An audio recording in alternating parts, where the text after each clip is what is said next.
নামাজ পড়া দেখলে চিৎকারি দেয়, এরকম আছে না নাই?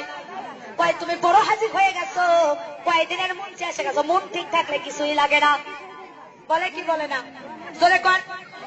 এরা হলো শয়তানের টোকাই, এরা হলো শয়তানদের গ্যাদার ও শয়তানের খালাতো বোন। কয় মন ঠিক থাকলে কিছুই লাগে না। আরে নাফরমানের দলেরা, তোমরা মন কবে ঠিক করবা, কবে নামাজ পড়বা?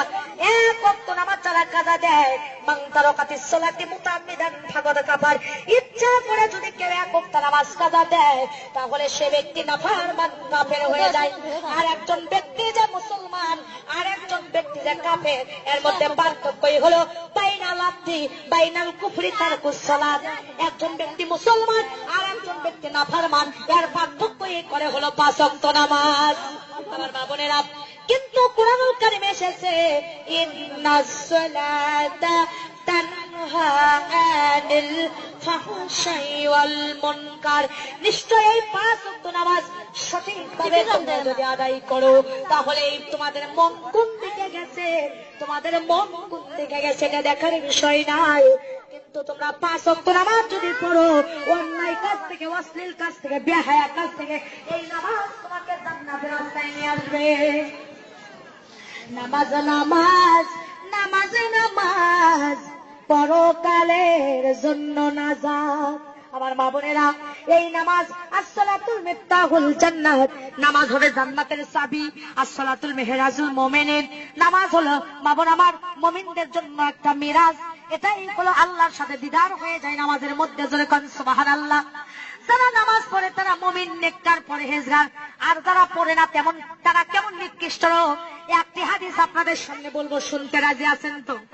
আমার মা বোনেরা, হাদিস শরীফের মধ্যে এসেছে এক সাহাবী আল্লাহ নবীর কাছে এসে বলেছে, ইয়া রাসূলুল্লাহ, ইয়া হাবিবাল্লাহ, আমি গরিব মানুষ, পাতিলে ভাত রান্না করে রেখেছি, যায় দেখি পালিত একটা কুকুর পাতিলের মধ্যে মুখ দিয়েছে।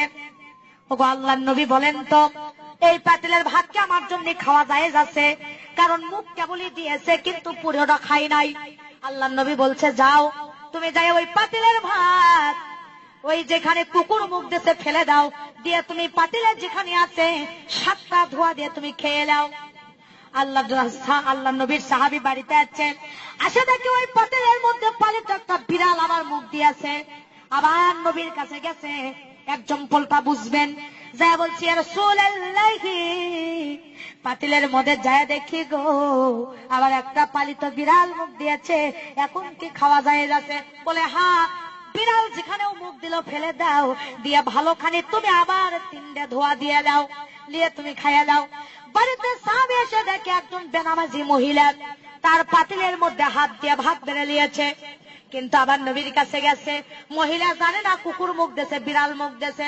যা বলছে, নবী গো, বিরক্ত অনুভব করবেন না, বেয়াদবি মনে করবেন না, আবার আমি এসেছি, আপনি যে কুকুর মুখ দিছিল 7 ধোয়া দিয়ে খায়া দাইস করে দিছিলাম, বিড়াল মুখ দিছিল 3 ধোয়া দিয়ে দিছিলেন, কিন্তু একটা বেনামাজি মহিলা আমার পাতিলের মধ্যে হাত দিয়েছে, বাকি অবশিষ্ট ভাত কি আমার জন্য জায়েজ আছে? খাওয়া ক্ষুধাকে নিবারণ করা জায়েজ আছে? আল্লাহর নবী বলতেছে, না না ও সাহাবী, কুকুর খেয়েছিল 7 ধোয়া দিয়ে জায়েজ করে দিছিলাম, বিড়াল মুখ দিয়েছিল 3 ধোয়া দিয়ে জায়েজ করে দিছিলাম, কিন্তু একটা বেনামাজি মহিলা ওই পাতিলের মধ্যে হাত রাখার কারণে 500 ধোয়া দিলেও তোমার জন্য জায়েজ নাই। কারণ একটা কুকুরের চাইতে, বিড়ালের চাইতে বেশি নিকৃষ্ট, বেশি নাপাক জাতি, ঘৃণিত জাতি একটা বেনামাজি মহিলা। নাউজুবিল্লাহ, জোরে কোন। আমার মা বোনেরা, আমার দরদিরা, এই জন্য আপনাদের কাছে বলতে চাই, সোনার চানেরা, বেশিক্ষণ বিরক্ত করবো না। নামাজ যেমন ফরজ পর্দা করা, কি নামাজ যেমন ফরজ পর্দা করা। আর এখনকার মা বোনেরা পায়ে গায়ে হাই হিল করে, খালি কিলকিল, চোখে লাগাই মাস্কারা, ছেলেদের করে কামসারা, ঠোঁটে লাগাই লটকা ফিস, ছেলেরা দেয় শীষ, আর কপালে দেয় বড় বড় টিপ। ছেলেরা কয় এই মেয়েরাই আমার জন্য ঠিক। জোরে কর নাউজুবিল্লাহ।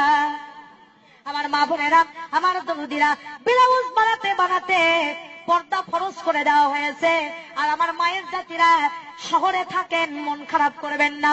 ব্লাউজ বানাতে বানাতে পুরুষের ছেন্দ গেঞ্জি ফেল করে দিয়েছেন, এত খাটো ডানার ব্লাউজ। শর্ট কামিজ ব্যবহার করেন, বিউটি পার্লারে যায় ভুরু তোলেন, ঠোঁট কালার করেন। মাদান্ডে খোদার কসম করে বলে আপনি দাউস হবেন কিয়ামতের দিন।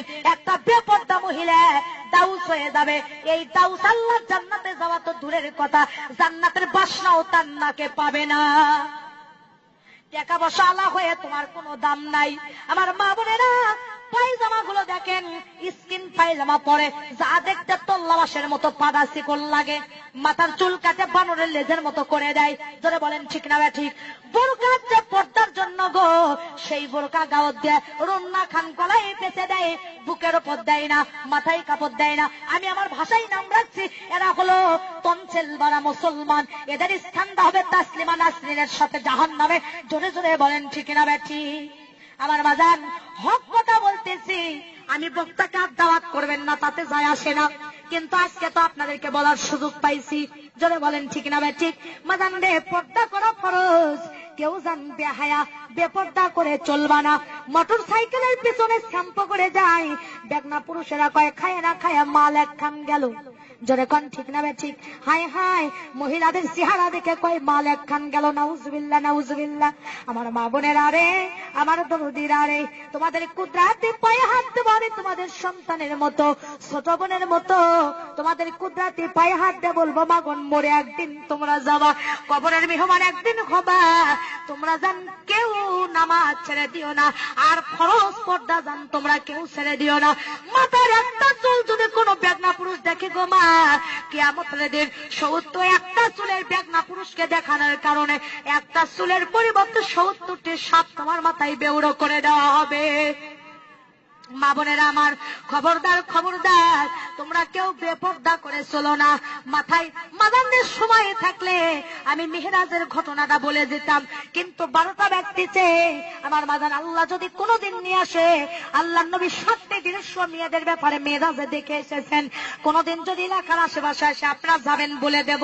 আমার মা বোনেরা, ফরজ পর্দা করবেন, আর স্বামীর খেদমত করার দরকার আছে না নাই?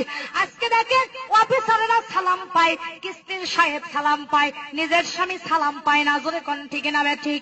কিন্তু মাদান, যে ঘরের মধ্যে স্বামী স্ত্রীর মিল মহব্বত থাকবে, ঘরটা হবে জান্নাতের টুকরা। আর যে ঘরের মধ্যে স্বামী স্ত্রীর মিল থাকবে না, ওই ঘরটা হবে জান্নাতের টুকরা। আল্লাহ পাক স্বামী স্ত্রীর ব্যাপারে বলেছেন, হুন্না লিন্নাসি লিবাসুল লাকুম আনতুম লিবাসুল লাহুন্না। স্বামী হলো স্ত্রী লিবাস, আর স্ত্রীরা হলো স্বামীদের লিবাস। দুইজন দুইজনকে লিবাস হিসেবে বলা হয়েছে। রে আমার মায়ের জাতিরা, আপনারা যা একে অপরের লিবাস। স্বামীকে মাঝে মাঝে গোসল করে দেবেন, স্বামীর সাথে রুক্ষ মেজাজে কথা বলবেন না, হাসি মুখে কথা বলবেন, আর স্বামীকে সালাম দেবেন।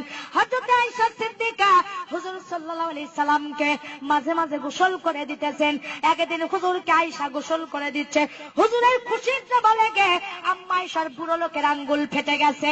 হুজুরের গায়ের সাথে পানি ঢালছে, রক্তের বন্যা বয়ে যাচ্ছে। আর নবীজি আমার ধাপে দাঁড়াছে, দাঁড়িয়ে বলে, ও আয়েশা, তোমার পানি যে ঢালি তো রক্ত কিসের বন্যা বয়ে যায়? আয়েশা বলছি, ইয়া রাসূলুল্লাহ, আপনার গায়ে যখন পানি ঢালে আপনি যে খুশিতে বসে আছেন, আপনার খেদমত করতে যাইয়া ওই খুশির জাবা লেগে আমার বুড়ো লোকের আঙ্গুল ফেটে গেছে। নবী বলে, আয়েশা, তুমি একবার আহাউ হু করনি কেন? তোমার কি কষ্ট হয়নি? আয়েশা বলছে, ইয়া রাসূলুল্লাহ, আপনি তো আমার একদিকে স্বামী, একদিকে আল্লাহর নবী, আপনার খেদমত করবে যাইয়া আমার কলিজাও যদি ফেটে যেত, আল্লাহ রাসূলকে খুশির থেকে উঠে দাঁড়ানোর কথা বলতাম না। মা বোনেরা, আল্লাহর নবীর 11 জন স্ত্রী ছিল, এক এক স্ত্রীর এক একটা গুণ।